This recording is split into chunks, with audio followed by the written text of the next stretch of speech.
sinulat ito sa Biblia para magsilbing babala. Amen? Sa ating lahat. Huwag po tayong pakasiguro. Hallelujah, sapagkat ang sabi sa Biblia, ang diablo ay matalino. Amen? Kaya mag-ingat tayo. Mamaya isang araw, hallelujah, dalawin ka ni Satanas, dalawin ka ng diablo, tuksuhin ka. Hallelujah, yung pag-asa mo, hallelujah, na maligtas ka. Nawala pala dahil sa pagkakasala. Amen? Amen, masama tayo doon sa mga isla na hindi maganda. Pero, ang good news nito mga kapatid, sabi doon sa Mateo 25:31 hanggang 46, pinili na tayo ng Diyos. Simula pa ng likay ng mundo. Amen? Hallelujah. Kaya, wala na tayong dapat ipangambang, kailangan lang natin magpatuloy tayo sa paglilingkod sa Diyos. Amen? Huwag tayong huminto.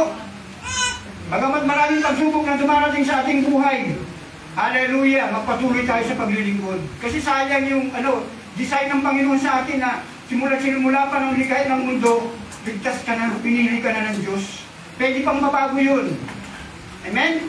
Hallelujah, depende yan sa performance mo sa pagpupursige mo bilang isang mananampalataya. Glory to God.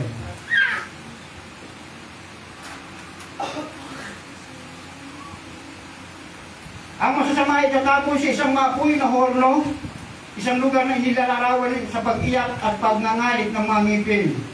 Ang sabi sa Revelation 21:8, ito yung ikalawang kamatayan. Iiyak yung maraming tao.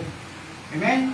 Ngayon, sa panahon natin ngayon, maraming taong nagagalak, maraming taong nagtatawa sa kanilang kabuhayan, sa kanilang kalagayan ngayon dahil nakakaliwasa sila. Amen? Maganda, marami ang kanilang buhay, pero hindi nila alam. Kapag hindi sila tumanggap sa Panginoon, hindi sila nagsisi, hindi nila tinanggap ang Panginoon Kristo at hindi sila naglingkod, kabaligtaran ang mangyayari sa kanila, sa kabilang buhay. Amen?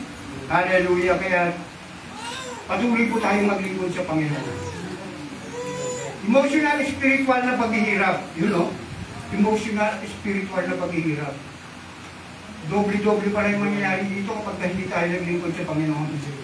Ang sabi nito, ang pag-iyak ay nangangahulugan ng kalungkutan at kawalan ng pag-asa, habang ang pagngangalit ng mga ngipin ay maaaring magpahiwatig ng sakit, galit, at pagkabigo. Yung pala yun, no? Grabe. Kaya yung tao pagkapatay na yan, meron pa rin emotion yan. Nakakaramdam pa rin yan. Amen? Kaya huwag natin sasabihin na, ay hindi, patay na naman kami. Hindi mo nang nararamdaman yung impyerno. Hindi, meron pa rin tayong katawag dito, karamdaman. Nararamdaman pa rin natin yung init. Amen? Kasi kung babasahin niyo yung Lucas 16, yung mayaman at si Lazaro.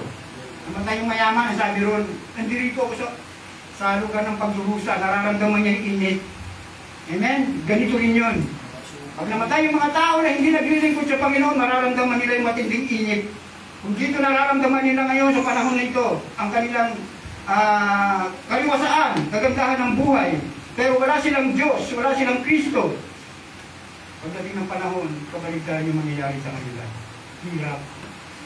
Yan, grabe, araw-araw, torment. Tinutorment kayo, pinakautahan. Glory to God. Emotional at spiritual na paghihirap. Iiyak, maraming taong iiyak. Magngangalit.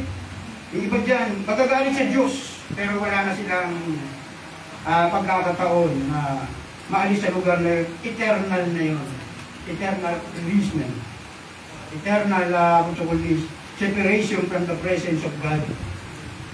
Amen? Hallelujah. Hindi na nila makikita ang Diyos. Si Satanas na palagi makikita nila. Kaya mapalad tayo. I will encourage everyone to serve God. Amen? Hallelujah. Paghihiwalay sa Diyos, ang panlabas na kadiliman ay sumisimbolo sa pagtatapos sa presensya ng Diyos. Isang kalagayan ng paghihirap at paghihiwalay sa Kanya. Ibig sabihin, mapapalayo tayo sa presensya ng Diyos. Glory to God. Kapag tayo ay nasa impyerno na, wala na tayong pagkakataon na makapunta sa langit. Amen. Kapag impyerno ka na. Pag ang tao ay hindi tumanggap sa Panginoon, eternal death yan. Amen. Walang hanggang kamatayan na yan. Amen. Eternal separation from the presence of God. Walang hanggang paghuhukom. Ibig sabihin, eternal judgment. Ang parirala ay tumutukoy sa eschatological, o mga huling panahon, nakapalaran ng masama na nagpapahiwatig ng kanilang pagbubukod sa kaharian ng Diyos at isang kalagayan ng pagdurusa. Yung pala yun, no? Hallelujah. Magdurusa yung mga tao na kung saan, hallelujah, hindi tumanggap sa ating Panginoon. Hallelujah. At ang application po, ito po ang application. Ang paglalaban sa isang paalala na ang kaharian ng Diyos ay kinabibilangan ng mga mananampalataya at hindi mananampalataya.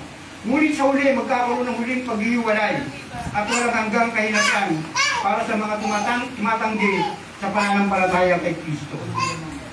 Kaya kung tayo po ay nakakaranas ng mga persecution ngayon, so dapat magpatuloy tayo. Amen?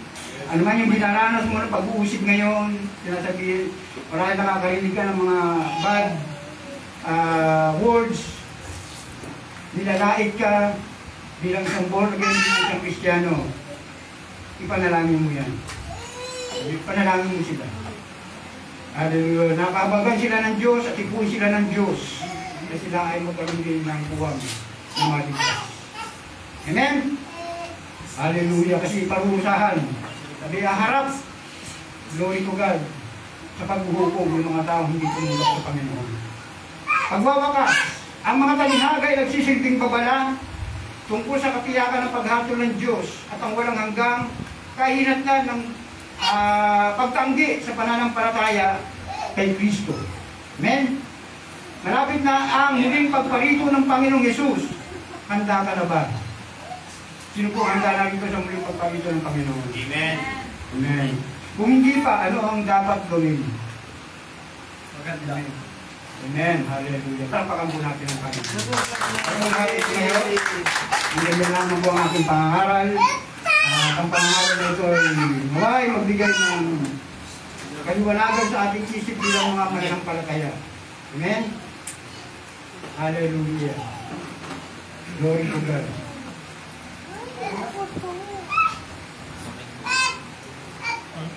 Tayo po ay aawit ngayon, isang koro. Awitin po natin ang The Goodness of God. Pag malapit po ang ating mga musician, ating pong choir. Musician natin ito. Musician. Alam mo ito? Oo, sinabi ko.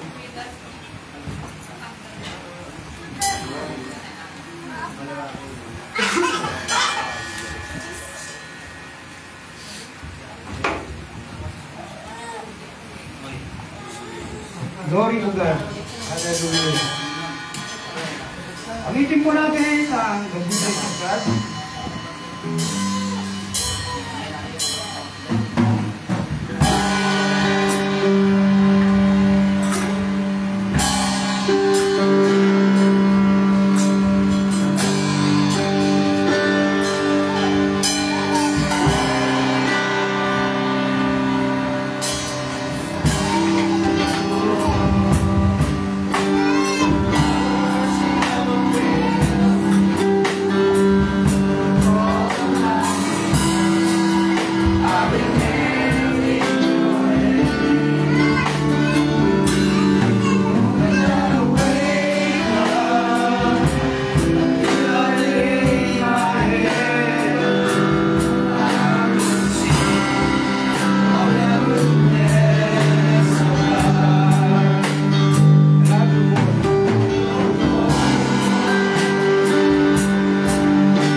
Hallelujah. Subalit ang sabi sa Biblia, ang lahat ay nagkasala nga at walang sino mang nakaabot sa kaluwalhatian ng Diyos. Roma 6:23, sapagkat ang kabayaran ng kasalanan ay kamatayan, subalit ang kaloob, hallelujah, ng Panginoong Kristo ay buhay na walang hanggan. Narinig natin ang pangangaral na ito na salita ng Diyos.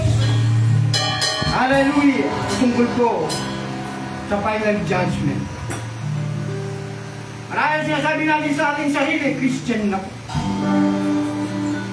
Hallelujah! Balik Panginoon, sa oras nito, ang sabi ng Panginoon, lahat tayo ay haharap sa paghuhukom. Amen! Hallelujah! Ayaw ng Diyos na tayo ay mapahamak ang ating kaluluwa. Ayos ng Diyos na tayong lahat na narito ay ma-purify at maligtas. Kapag darating ang panahon ay sa ating teksto, Matthew chapter 13 verse 47 up to 50, everybody, believers and non-believers, hallelujah, will taste the final judgment. Ngayong gabi, meron kang problema, meron kang suliranin sa pananampalataya. Hallelujah! You are not admitting yourself as a Christian, a real Christian, because of something, hallelujah, na ginagawa mo sa iyong buhay. God's not allowed, hallelujah, and allowed to have sin. Anas ng Diyos, tayo'y maging mabuting Christian. Meron kang pag-aalilangan sa pananampalataya mo. Hallelujah! Kung meron kang pag-aalilangan, sumunod sa Panginoon sa Kristo, ang galing mo na yan. Dahil sapagkat ang pinangaral ngayong gabi o ngayong hapon, ito po'y katiyakan ng final judgment na darating, hallelujah, sa darating na panahon. Dahil palagi tayong maglingkod. Dahil maglingkod tayo sa Panginoon, bigyan natin yung ating buhay. Kahit maranas tayo ng kahirapan, ano man yan, mga pagsubok ng mabibigat, hallelujah, hallelujah, maglingkod tayo sa Panginoon. The Bible encourages us to serve God, hallelujah, whatever kind of trials, persecution that we have experienced, hallelujah, in our life every day. Ngayong gabi, nais mo maglingkod sa Panginoon. Lord, I want to serve you, Lord. I want to give my life and offer my life to you right now. Hallelujah. Kung sa altar, hallelujah. Lord, ito ang alam na awin at nabot ka sa God.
Thank you, Lord, sa nakagawa sa Panginoon. Iniligtas mo, Panginoon. Included sa aming labutan, Panginoon. Sa pangunan ng Pastor Nel, Sister hope ng kanyang pamilya. Salamat, Panginoon, na ginamit mo, Lord, ang pamilyang ito upang magkaroon ng Diyos ng gawain sa lugar nito. Panginoon, ako ang dalangin sa iyo sa oras nito. At sa mga dating pang panahon, Lord, na kami po ay nabubuhay. Gamitin mo, Lord, Ama, ang iglesia ito, Panginoon, upang pugawin ng Diyos. Hallelujah, ang lugar na ito, Panginoon. Na pinamugalang, Panginoon, ang kasalanan, Panginoon. Hallelujah, gamitin mo, Lord, yung bawat kaluluwang narito, Panginoon. Hallelujah, Vidal family, ang Ramos family. Hallelujah, glory to God. Ang Gagutang family, ang aking pamilya, Panginoon. Yung mga mananampalataya, yung mga batang babae, nagpapadisipulo, Panginoon. Gamitin mo kami, Panginoon. Hallelujah. Sa pagliligtas ng kaluluwa para sa darating, Panginoon, na panahon. Ngayong gabi, Panginoon, hindi ko namin alam, Lord. Hallelujah. Ano po ang mangyayari sa bansang ito ng Pilipinas? But we are assured, hallelujah, na kami po, Panginoon, ay sineperate mo, Panginoon, sa mundo ito, Panginoon. Hindi kami mapahamak, Panginoon, kundi para maligtas. God, tulungan mo po kami, Panginoon, na patuloy ng Diyos na maipahayag ang iyong banal sa kita, Panginoon, sa pangunguna ng iyong banal na Espiritu, Panginoon. At patuloy kang gumawa, Panginoon, ng himala, magpagaling ka, Panginoon, ng maraming karamdaman na maaaring maging dahilan, Panginoon, ng kaligtasan o maging paraan, Panginoon, daan upang maraming kaluluwa mo sa maligtas sa lugar na ito. Hallelujah, sa maraming pang lugar, Panginoon, ng Quezon City. Sa Bulacan, Panginoon, sa Lipas City, tapos ang Panginoon, meron ang Kristo, Panginoon. Hallelujah, kung dalangin, Panginoon, na buting mulo ng mga kaluluwang ito. At maglalabas ka, Panginoon, ng mga manggagawa, Panginoon. Mga kalalakihan, kababaihan, mga kabataan, babae, mga magkasawahan, Panginoon. Hallelujah. Ang gagamitin mo para sa iyong basan, para sa ikalutuan natin, Panginoon. Marami pong mapapahamak ng kaluluwa, Panginoon. Glory to God. Ngayong gabi, Panginoon, salamat po sa mensahe ito na naging aware, nagpa-aware sa amin, Panginoon, upang Panginoon, ipatuloy na maglingkod sa kabila, Panginoon, ng kahirapan na dinaranas namin, Panginoon, mapagsumo, Panginoon Diyos. Hallelujah, at mga pag-aalinlangan. Hallelujah. Maraming salamat, Panginoon, sa tulong mo sa pamagitan ng banal na Espiritu na papalakas sa amin, Panginoon. At sa pamagitan, Panginoon, ng pag-asa na amin po nakikita. Hallelujah, at sa amin, Panginoon. Hallelujah, hanggang sa mga oras nito. Pagpalaan mo, Lord, ang gawain nito, Panginoon. Ikaw, Lord, ang patuloy sa kumilos sa mga pangyarihang paraan sa bawat isa. Ang mga bataan ito, Panginoon, ang magsawang ito, Lord. Hallelujah, Gagutang family sa pamuhay ni Pastor, Lord. Ang gawain ito, Lord, ay gamitin mo. Hallelujah, palawagin mo pa, Panginoon. Marami na ibang palagawa, Panginoon. Ang maraming, Panginoon. Salamat po, Panginoon, ngayong gabi. Salamat po, pag-ibig kaliwalay. Salamat po, Panginoon, sa mga po kami ng natin. Dahil mo kami, Panginoon, sa anumang sakuna, sa anumang trahedya, sa anumang aksidente, Panginoon.